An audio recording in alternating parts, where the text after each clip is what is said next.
유익한 건강 정보와 알기 쉬운 의학 상식을 알아보는 시간, 메디컬 플러스입니다. 우리 몸은 자신을 지키기 위해 병원균이 몸 안에 들어왔을 때 이겨내는 힘, 면역력을 가지고 있죠. 하지만 최근 스트레스, 생활 환경의 변화 등으로 외부 항원이 아닌 정상세포를 적으로 오인해 공격하는 자가 면역 질환이 증가하고 있습니다. 오늘 두 번째 주제로 자가 면역 질환 중 하나인 전신 홍반 루푸스에 대해서도 알아보겠습니다. 고 유명 배우의 딸이 앓고 있다고 고백하면서 주목을 받은 질환, 전신 홍반 루푸스.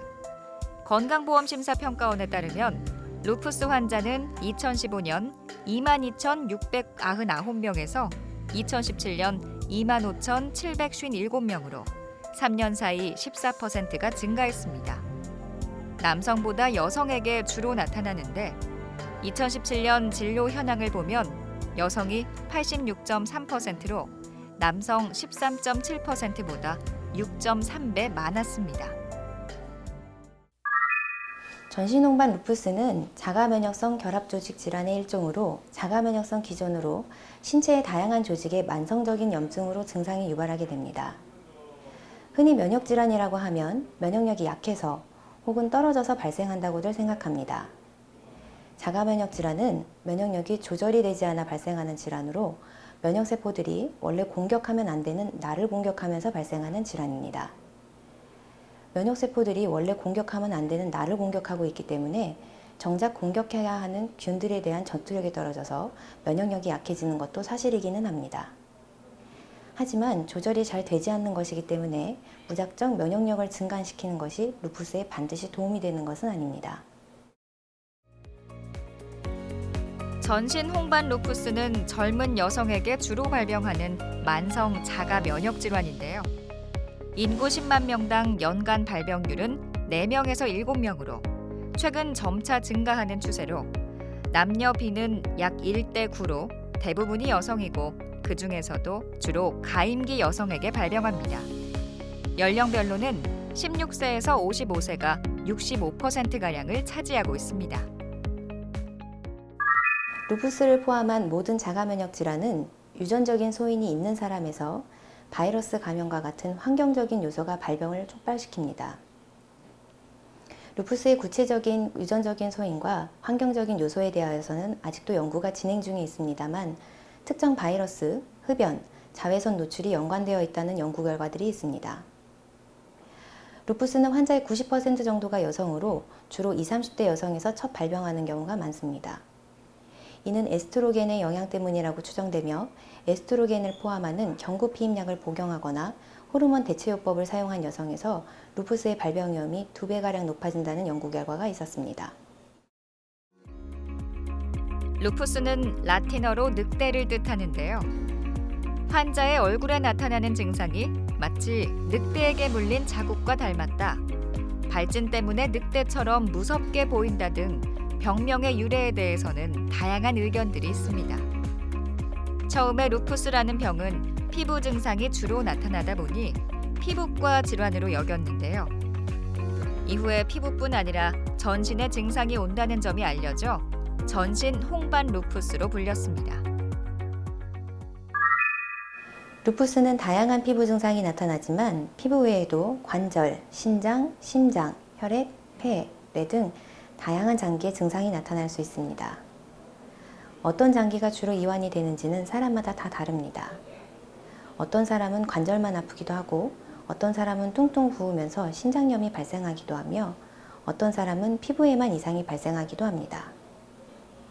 혈소판 감소증, 용혈성 빈혈, 신부전증, 간질성 폐렴, 폐동맥 고혈압 등 다양한 질환이 루푸스에 의해 발생할 수 있습니다. 그래서 루푸스를 천의 얼굴을 가지고 있는 병이라고도 합니다. 여러 증상이 있지만 이 중 가장 흔한 증상은 피로감입니다. 95% 이상의 환자에서 만성적인 염증으로 인한 피로, 권태, 발열, 식욕부진, 체중 감소와 같은 전신 증상을 호소합니다. 대부분의 루푸스 증상들은 다른 병의 증상과 비슷하게 나타납니다. 어느 때는 증상이 생겼다 사라지기도 하며 시간이 지나면서 병이 모습을 드러내는 경우가 많아 처음부터 진단하기가 쉽지 않은데요. 다른 질환처럼 조직 검사나 어떤 한 가지 검사를 통해 확진하는 경우는 없고 환자의 병력과 증상, 일반 검사, 면역 기능과 관련된 몇 가지 검사 결과들을 세심하게 종합함으로써 진단하게 됩니다. 전신홍반 루푸스는 진단이 매우 어렵습니다. 혈액검사, 조직검사만으로는 진단하기 어려우며 질환에 부합하는 임상소견이 있어야 진단할 수 있습니다.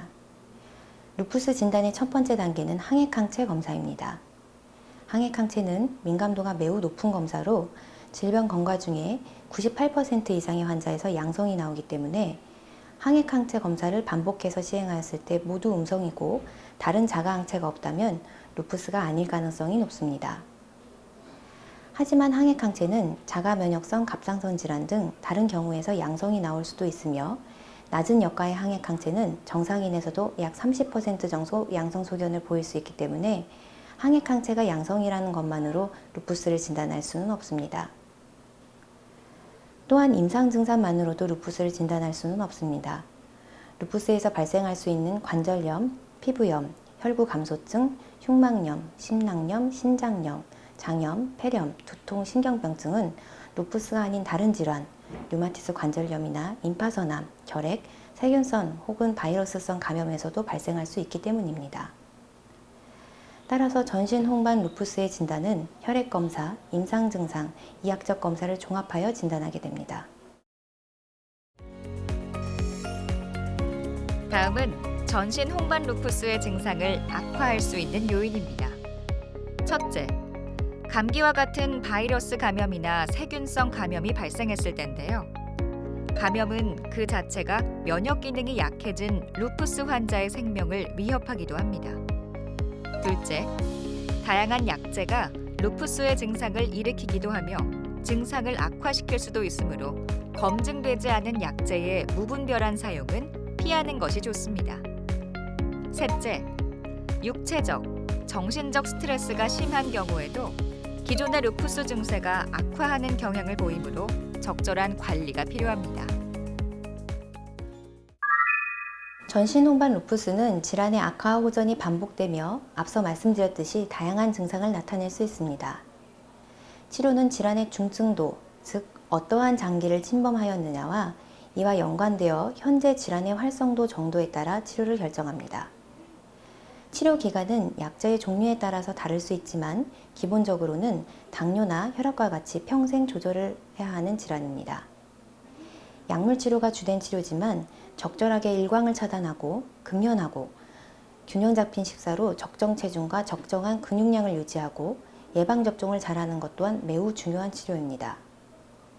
어떠한 음식을 먹으면 질환에 도움이 될지 문의하시는 분들이 많고 또 주변에서 염증에 도움이 된다 하더라 해서 이것저것 권유를 받으시는 경우가 많을 텐데 현재까지 특정 음식으로 질환의 경과가 바뀐다는 연구 결과는 없습니다.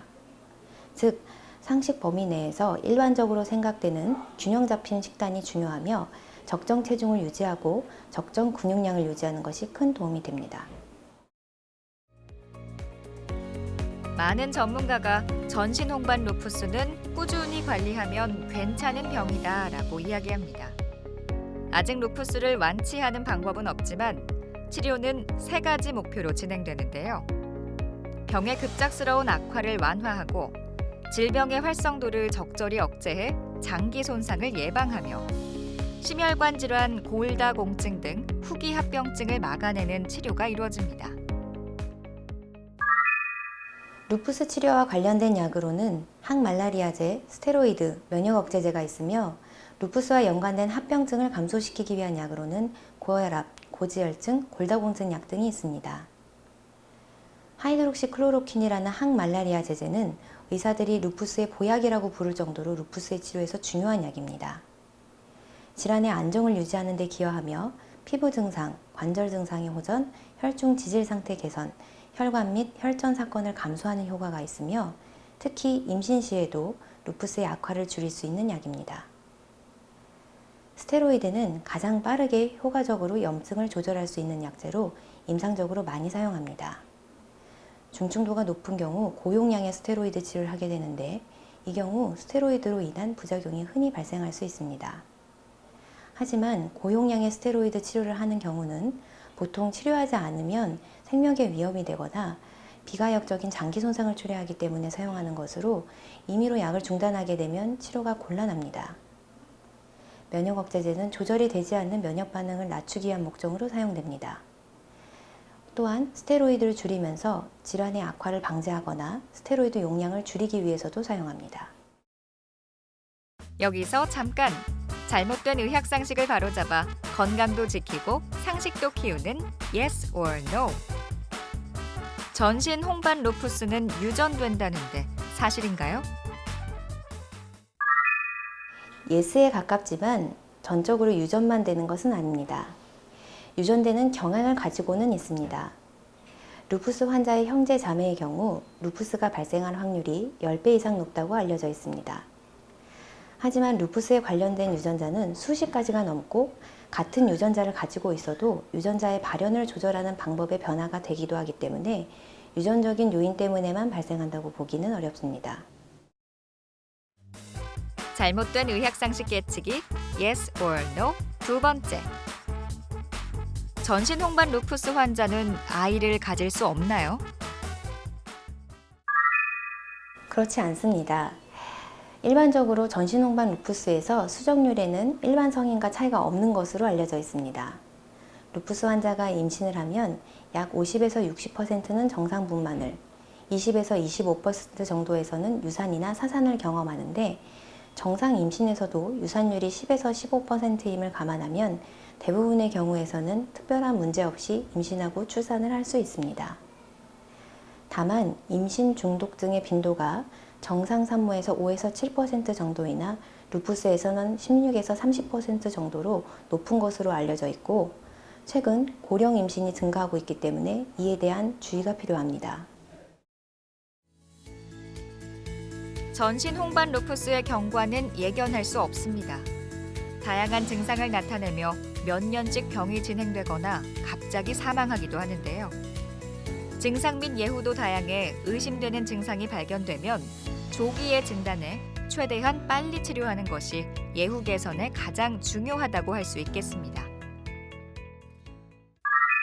전신 홍반 루푸스를 진단받으면 많이 좌절하시고 치료 경과 중에 우울증이 발생하는 경우가 많습니다. 우울증이 발생하면 복약 승운도가 떨어지는 등 질환이 더 악화되는 경우가 많습니다. 이러한 부분은 약물로만은 조절할 수 없는 부분으로 가족, 친구들의 지지가 절실히 필요하며 스스로 강한 의지를 가지고 지속적인 약물 치료와 함께 적절한 식단 관리, 적절한 체중 관리, 꾸준한 운동을 병행해 주셔야 합니다. 또한 진단 후에 인터넷 검색을 하시고 약제 부작용을 보고 치료를 권고대로 하지 않으시려는 분들이 가끔 있습니다. 앞서 말씀드린 약제, 특히 스테로이드는 부작용이 많은 것은 사실이지만 적절한 시점에 적절한 용량을 사용하고 줄이는 것은 치료 경과에 매우 중요한 부분입니다.